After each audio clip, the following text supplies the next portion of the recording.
Hey, fabulous friends, family, listeners, everybody. Welcome to Fabulously Flawed. I am your host, Marni, and joining me, as always, my delightful, my delicious, my dazzling. Oh, you added the dazzling this time. Dainty daughter Taylor. Again, I'm going to get dainty tattooed all over my body just to constantly be reminded of it. How are we in the middle of July? How? It is unbelievable, Mom.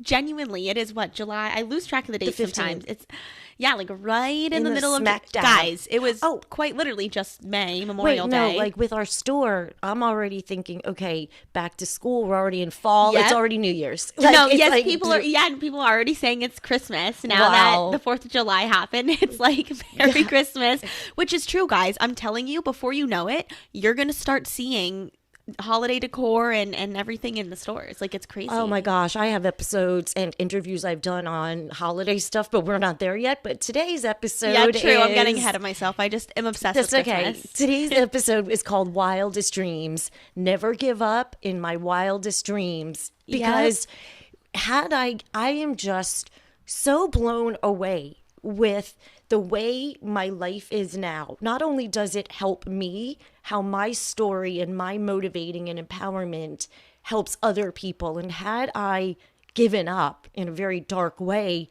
so many lives, I was meant to be here and not give up. And of course. And hence, I got from Sex and the City when Carrie goes to Miranda, hence now, to make it all fancy. Here I am in my wildest dreams, no pun intended, with mind-blowing things that I am now ready to receive and create for myself, and speaking and doing everything I love by being true to myself also. Amen, sister. Yeah, you know it. You've got it going on for you, and I'm so happy and excited and thrilled to see you on this journey. No, you deserve it. Oh, thank you, sweetheart. The best thing was I was talking to a client the other day, and when she told me that she and her mom listen to the podcast, I was like, oh my God, I love you. Thank you. I know. It's I would just give her a big virtual hug. She you knows. have no idea how much it means to us when people tell us they listen to our work. I mean, it's just, and I don't even like calling it work. It's not work. But listen to what we have to say. And it's nobody in our circle. They're all strangers. All of these strangers that have become family by being part of our Fabulously Flawed fam. Yes, the FFF. FFFs, my triple Fs. Triple Fs, You guys are the best because my Facebook, seriously, is basically like a test run, because if I were to leave certain things up to my social media, my personal stuff, I don't get response. But from strangers, it's just, oh my God, Tay, you created a hat. It just got shipped to Scotland. Really? Yep. Yay. So we have so many international customers. It's amazing. I love it so much. So many different parts of the world have bought from so many people from different parts of the world. I think someone in Germany just got the Gunkel hat. Oh, I love it. Is that not amazing? The gay uncle. I love it. A gay uncle's just got to be one of the best people ever. I don't even know who you are, but you seem fabulous. The Cams and I love you. And the Mitches of the world. Yes. Really, Mitchell? Really? No, they are my favorite TV couple ever. They are the best. The other day, before we go on, I just have to say this one scene. I think they were Christmas carolers, and they had fired Cam, and he goes, you understand, this is my dream girls. I was the Effie. Oh my God. And you love Dream Girls. Oh, come on. Oh my God. If I could sing right now, I would open up my cape, my dress with, my arms out. I'm a dream girl. I haven't seen the movie in its entirety. Oh, did I took you when you were, I did, when you were a little girl. Okay, but I was 8? See, here's the thing. 9? Do you know why they're adding a song into Wicked? Because in order for What do you mean? They're adding an additional song, and everybody was like, what? In order to qualify for an Academy Award, you need to have an original score. So just like in Dreamgirls, they had Jennifer Hudson sing this song at the end that was now able to qualify as an Academy. It wasn't in the original Correct. show. Oh my God. Okay, that makes sense, because I'm so excited for Wicked to sweep all the awards at whatever the I don't think Mama, I'm a Big Girl Now was in the play. No, it was in the it was in the play, movie, not but the movie. Oh, it was in the play, not the movie. Oh, they did it backwards. Okay. Yes, they did it backwards. So it's just remarkable how I love this episode title, because it is in complete synchronicity of never give up, because in your wildest dreams, and if you're listening, think of where you are now, things you never thought would happen, whether it's meeting your best friend, whether it's a job you got, whether it's the lady you met at the car dealership, talking, whomever is in your life that brings you this joy, think how you met them. Think about it, random. They were placed in your life. Yeah, no, I just, sometimes I have to like really ground myself and remember that the universe just like has my back, and those who are meant to be in your life will be there, and to not force anything or anyone and just let it happen naturally. And when I think about that, I'm like, you're right. Look at all of that I've been blessed with, all the people in my life, just from different things, and you know, I'll just continue to let it happen that way. Just so you know, the universe, when you're like thinking bad about yourself, bad about something else, all it hears is bad. And that's all you're going to project. That's all you're going to gravitate. It doesn't hear, well, I'm really mad at her. It just hears, I'm really mad. And that's all you're going to get.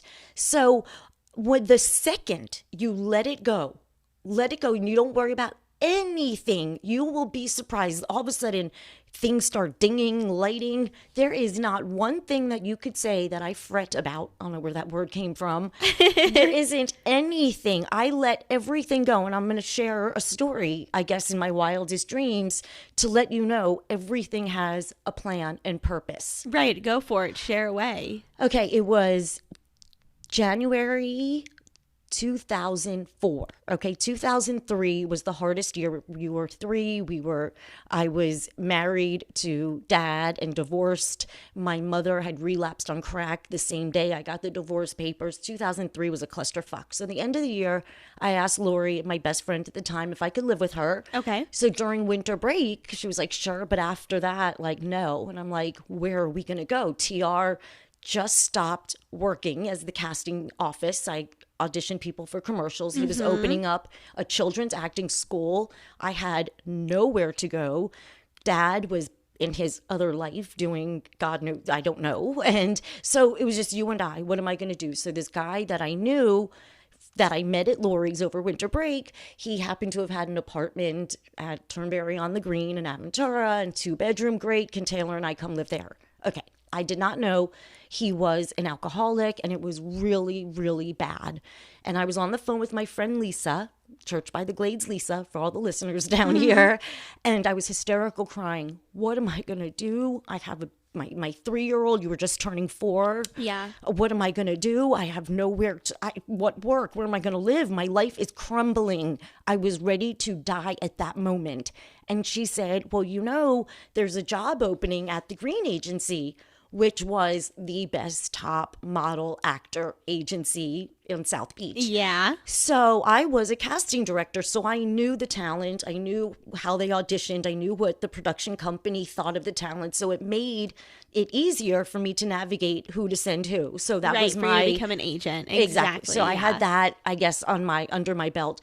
So I ended up getting this job on Alton Road, right in Miami Beach. It was I know. Oh my gosh, you were right in Miami Beach. It was, Tay, you understand, it was the bougiest. I was blessed. I never had to work for pig animal men. I worked for gay dude, my gay posse, my gay family, and ladies. The gays and the girls. The gays and the girls. Thank you. Part of the population. Yep, yeah. The gays and the girls. That's all I've been around, like, since forever. I know. That's why I think I love it too so much. There's something I'm going to show you later. Yeah. It's a song, I Am What I Am. Okay. It was Lacage, the first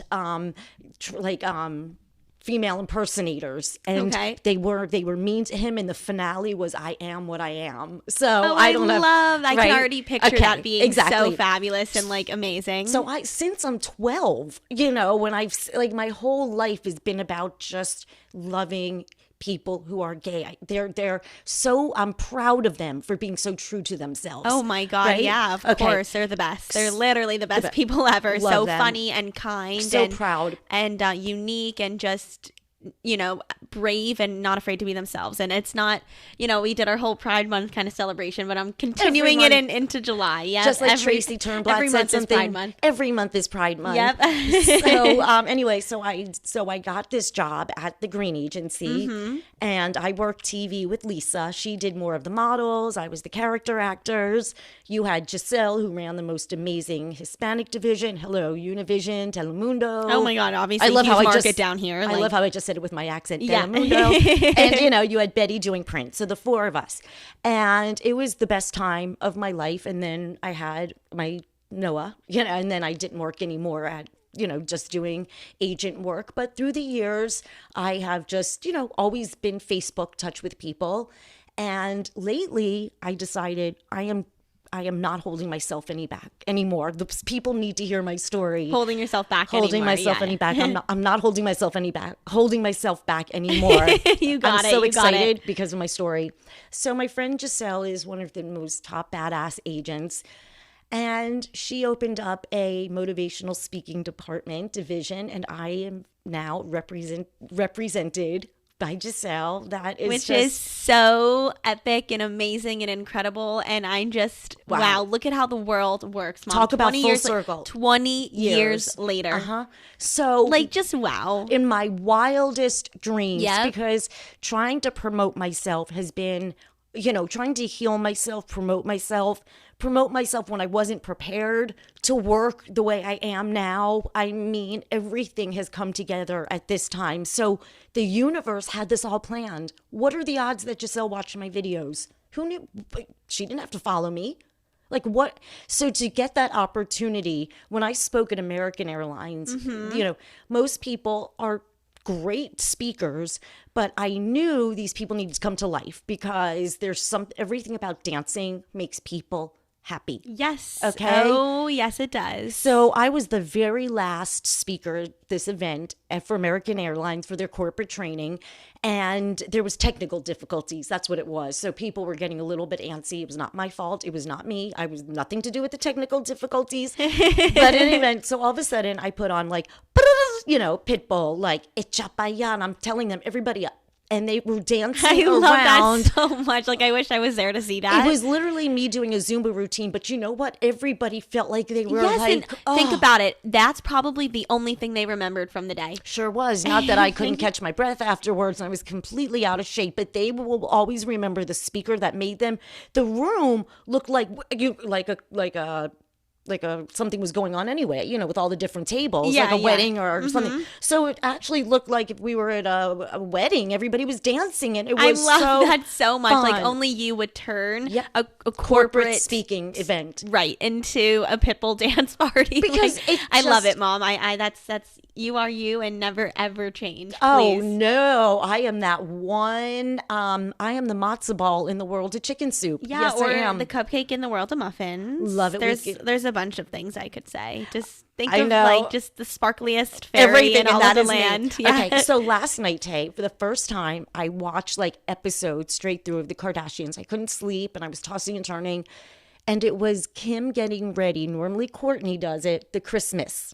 Okay. Do you know what year this was, or? Well, it was more recent. It was more recent. Okay. Because Kim was like mom shaming Khloe. Like this was so wrong. Okay, so Khloe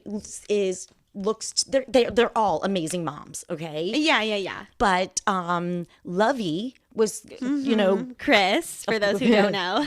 Kim said, "Can you take my kids to school or something?" But then they all must be close to each other because they all ended up at Courtney's and Chloe's. And I think Shy put gel in her hair or just something. So Khloe called Kim and said, "Is it okay if I do Shy's hair? There's like something in it, whatever." So Kim goes, "We need to talk." She goes, "First of all, you're too attached to your kids." And I'm like, excuse me? Now my eyes are opening up. Like, what are you saying to Khloe, who is the most stable of mothers of you all? Yeah, for sure. But also, do you think that it's a little dramatized? Dramatized. I don't know. You know what I'm saying. For like the cameras. Like, do you think she's really saying that to Khloe? Or do you think the producers are like, say something. Well, Chloe had this look on her face like, are we really actually talking about this? But then Kylie, they got on the plane to go to Aspen. Oh, I know this. Yep. And Kylie was just, I'm having anxiety. I'm having premonitions. She was raving. She was having a vision. Yep. Oh, I know this exactly what you're talking about. I've seen this. And yeah. And they're just, Chloe is just, Kim's just sitting there, in the fur, in scrolling her own world. in her own world. Kylie's freaking out that the plane is like going to crash or the cars there's going to be an accident. And I just love their way of life. The way you would get an Uber, text me you're okay. She's like, let me make sure she got in the car. They just landed. The driver picked her up. Maybe it's just so on a level but I love it. I love it. So now my favorite part was they were in Aspen and they were eating dinner and Kim said, okay, I'm getting old. I can't really see. And she showed holding her phone away from her. Uh-huh. So she looked at the camera doing her confessional and she said, I'm going to have to start eating more carrots and this and that. And they do Chris's confessional and they go, when do we tell Kimmy that carrots don't help your eyes? Oh my God. I didn't know that she. Uh-huh. Oh my God. Of course she did. That is really, really funny. That's actually kind of cute and sweet. Okay, but then, Kim, but at the same time, a little. No, but they were saying like her, Chloe's doesn't go out. And I was so relating to her. Chloe doesn't have friends. I'm like, me too. Chloe doesn't want to go anywhere. She just is happy at home with her safe that place. That poor woman is traumatized. I don't blame her for not wanting to go anywhere. You don't understand, Chloe. Oh gosh, well, I know we're going to meet each other and I'm going to hug you. No, she's the best. Everyone that meets Chloe. Most friggin' relatable. Yes. I know I didn't have the same pain as her, but pain, you can have an empathetic heart for someone who's experienced pain is pain. It doesn't have to be the same type of pain. It's, pain brings people together no matter what it is. Yeah, no, Courtney's in her own Courtney land. I mean, she's not, ever since, her and Travis got together, she's been in a total La La Land, which good for her, honestly. Yeah, she was having a fitting. She was showing how her boobies were so full of milk. And oh, wow. So this is, really, really she had recent. another. Oh, you were watching the most current season. Oh, yeah, I guess it was Hulu. Yes. Okay. You were watching the most current season. I don't know if you were watching E or something where it shows past season. Oh, no. Baby Kardashians are my favorite. Oh, but, those are the best episodes. Oh, so you were watching, this current season. Okay. No, but you understand, Chloe sits with her kids. Now, there was another girl jumping on the table with them. Dream? Who's that? Rob's kid. Oh, so she's Rob and really... Black China. And Chloe basically has, taken Dream in. Dream is always with Coco. No, you understand. Yeah. My aunt would not let me in. My aunt, Cray would not let. Chloe is the best. She's like Drew's second mom. Oh my God. Yeah. Because she was the girls were as equal, jumping around. And the little boy, they were having a dance party. Oh my God. Tatum. Yeah, I think. Yeah, Tatum. Yeah. He is the cutest thing. I know. He's so cute. No, I can't. No, Chloe is my favorite Kardashian. Obsessed. She's the funniest, the most relatable. Yep. The kindest. You can tell she has the most empathetic heart. And I will say, people who meet Kim say she's really nice. She is. Thank y'all. People say great things about Kim. Do you know what? Because she's Kim. You can't change her, and it's you just love her for who she is. She doesn't give off mean bitchy vibes. She's just Kim Kardashian. She's the love ultimate just diva. But and the way that she just talks, and she just wanted to really make it. She was hoping the rain didn't come to ruin the snow effect for the Christmas party, and how they all got just so dressed up. The Kardashian Christmas party is the best thing. They have it on Christmas Eve every year. But see, the ideas that they put to life are my visions. Yeah. Mindy Weiss has been the number one party planner since I can remember. So isn't that their? She's become with Mindy Weiss, right? They do. So when I saw her last night before they introduced her, I go, "There's Mindy Weiss." So she's the celebrity planner forever. I didn't know that. Oh okay. no, she's the shit, Mindy Weiss. Okay, yeah, obviously, no wonder that. So when she created, it looked like a production on Broadway with the hanging gingerbreads and oh my gosh, and they all had their individual wrapping style. Oh yes, they do. Each family, each part of the family has their own, and I think it was Kim was using beige or cream, and the internet was can't you just put a Santa on for the kids or something like that? I don't know. It couldn't ruin her aesthetic, but you know what? God love the Kardashians. No, but the most relatable was that I know what it's like, and don't tell someone, because Kim kept saying, just go out, you'll meet someone, go out and stop. Chloe? Yes, and I wanted to say, shut the fuck up, stop telling someone to go out. If she wanted to go out, trust me, she'd go out. She's fucking Khloe Kardashian. She could do whatever she wants. She doesn't want to, and it's the worst thing you could say to somebody. Yeah, no, I know. It's so hard. I'm sorry, Kim. I love you so much. It was just it's so hard for me to talk about the Kardashians and like what they're going through. I mean, I know a lot of stuff is true, and I really believe that Khloe like has struggled and whatever. Like I see she posts affirmations all over her social media all the time, but I don't know like what's real and what's not. Like what do I believe? Forgetting the fake storylines, when she said, I mean, I want to take pictures of it every time somebody on TV says stay true to yourself or live in the moment and things like that. So they were trying to say live in the moment, and she's like, I am living in the moment, but she truly is at her happy place sitting with little Tatum. Is that his name? Yeah. Little Tate. He's so cute. I know. Tatum and True. She deserves, if this is her happy place, who are you to tell her it's not? Being a mom is obviously like her greatest blessing, which, makes a lot of sense. And after what she's been through, I can understand why she finds so much comfort in her own little family. So forgetting the stupid storyline about the gel in the hair, you could see Khloe, is healing. Yeah. Oh my gosh. Yes. No, most definitely. I mean, again, you just learned about the Jordyn Woods thing, Mom. I did. Guys, my mom literally is like 6 years late. Just learned of that Jordyn cheated on, that whole story. That Tristan wild. Cheated on Khloe. Talk about in their wildest dreams. They never thought that would happen. No, like that was the biggest shock of 2018, early 2019. I don't know. Like it was whatever. I was whenever like, Tay, it was. Did you hear the story? It shook the world. It was absolutely wild because how? Like I still like it's just wild. Yeah. Do they all live on the same piece of land but with different houses? I think Khloe and Chris Khloe just recently built the house next to Chris, something like that. And I think the other sisters just live nearby. Are they all in Calabasas? Yeah, still? I believe so. They all live relatively close to one another. There was something on the Real Housewives years ago when they were like, Lisa Vanderpump used to live in Calabasas, and she was offended by that. And I'm thinking, wait, isn't that bougie? No, it totally is. Maybe it's just not like Beverly Hills or Bel Air. Yeah, like it's a different type of bougie, you want to say, like a different type of money. Like uptown versus downtown. Yeah, there you go. There we go. That's probably exactly what it is. Yeah. Okay, so it's like the Village versus the Upper East or West. Okay, yeah. Okay, I like it. All right, you could think of it that way.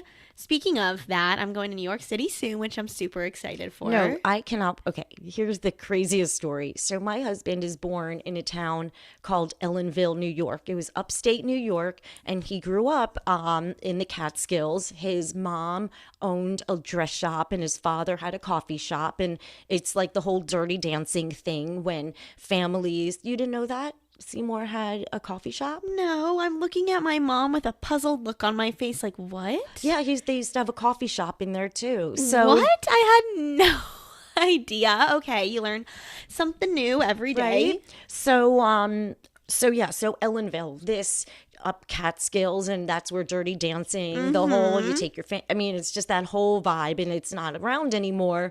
But they decided to recreate a museum called the Borscht Belt Museum. That's what they used to call the whole everything, I guess, up in the Catskills during the heydays. And okay. So it was basically being on a cruise, but on land, up in the Catskills. Right, okay. People from New York wanted to get away. They went to the Catskills.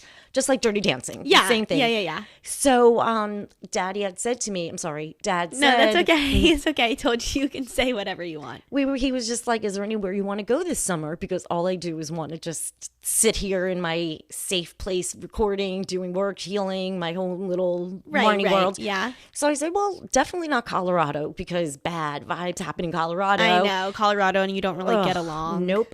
Colorado's kicked my ass. I have not won that fight since 2004, and I will never win. So I forfeit. So I said, let's go somewhere in the Northeast. So we said, I'm like, Vermont, Maine. He goes, do you want to go to Ellenville? I'm like, well, do they have hiking? I'll go. It's up north. So then I saw that there's this festival going on this weekend, the Borscht the weekend Belt that we're Festival. going, which is the 27th. Right. Yeah. And I look at the board of directors who is now that redid this whole museum of the iconic hotels and the Catskills vibe. And you have Neil Sedaka, Judd Hirsch, Queen Fran Drescher. Doesn't mean she'll be there, but she's on the advisory board. I Harvey know. Feinstein, our Hairspray. We talk about Hairspray. He was the original Edna on Broadway. Oh, yes. What's his name? Harvey Feinstein? Okay. Yes. Love that so much. And there are a few others. Judd Hirsch from Taxi. I know you don't know that show, but I will fill you in with everything. Okay, yeah. But so anyway, it ended up, and I was like, wait a second. Comedy, it's like all day long, there's different comedy shows and foods and all these. So I'm like, I can go see a comedy show at 1:30 in the afternoon. Like, I don't have to wait till 8 o'clock at night. I know. It's going to be so fun, full of Jewish food and humor. And that is just my a weekend full of that. And that is, wow, chef's kiss, absolute perfection for me. Well, there's a documentary on Amazon Prime called Kutchers, and that was the last remaining one. It was the original one. Original what? Catskills Hotel. Oh, okay. And you see the first picture is Jerry Seinfeld. He used to go up with his parents all the time. He's like, that's when I knew I wanted to be a comedian. You know, it was just about comedy and music. And again, that's all we had. That's all they had back then. Oh, I said we had. Was I in another life? Because what are the odds I'm going back there? Now I'm getting all weirded out. I know, like, who knows? So I ended up, I'm so excited because I'm donating a gift basket of some of our fun, fabulous products for the raffle. Yeah, we sponsor. And we're one of the sponsors of the weekend, which is super cool and exciting. And the people on the board are just more fabulous than the other. I know. Cool. I can't wait to tell you guys how it goes. It's next weekend, so... No, but I'm going to bring my microphone and I cannot wait to really, because I do it sporadic, the street reporting, but I want to ask people what they love about themselves. You listening, what do you love about yourselves? You don't have to answer this second, but really think about, what do you love about yourselves? And embrace that. Because when you're feeling down, just like think about how awesome you are. And everybody wants to talk about what they don't love about themselves, but people really don't embrace what they do love about themselves. I love my energy. I love that I sparkle and stand out and I never compromise myself to fit in ever. Oh, I love that you said that. Well, I guess if we're saying what we love about ourselves, I think that's a great way to end this episode. I'm going to say that I love my sense of humor and how when people talk about me, they always say how nice and funny Taylor is. And I love being known as the nice and funny girl. It's, you know what, kind and funny, because anyone could do a nice thing. You're right. Like, I'm kind. Kind and funny. Compassionate, empathetic. We sprinkle kindness around here like confetti. That's our love language. It's really important. And I'm really glad that we do it. It is. Because people are so internally suffering and you would never know. So we could either give someone a smile, that could be the only smile they get. So it's just don't be an ass. Yeah, basically just don't be an asshole. Don't be a dick. Yeah. And if you want to feel good about yourself, my store, Fabulously Flawed with 2Ds.net on Etsy. Our products, I'm telling you, they are from candles to sweatshirts to hoodies to wall art, dorm decorations, everything. And anything you want, and everything is customizable. Just hit us up either on Etsy or social media, and we got you. Look at yourself in the mirror and tell yourself what you love about yourself today. Before you go to sleep, make sure you do that. It's true. Go to sleep on a good note. We all have our flaws. We're not perfect, but really think about what you love about yourself. And with your brain, you can channel your brain and change its way of thinking. And it takes a split second to turn that frown upside down in your brain. Do it. Yeah. You can rewire it. For sure. Do it for yourself, guys. It's cognitive behavioral thinking. Oh, wow. Look at you with the fancy vocab. Okay. PhD Marni. Yeah, Dr. Marni. Yes. All right, guys. Have a fabulous everything. Never let anyone dull your sparkle. Never let anyone burst your bubble. Protect your peace and sending so much love. Love you. Bye. Love you.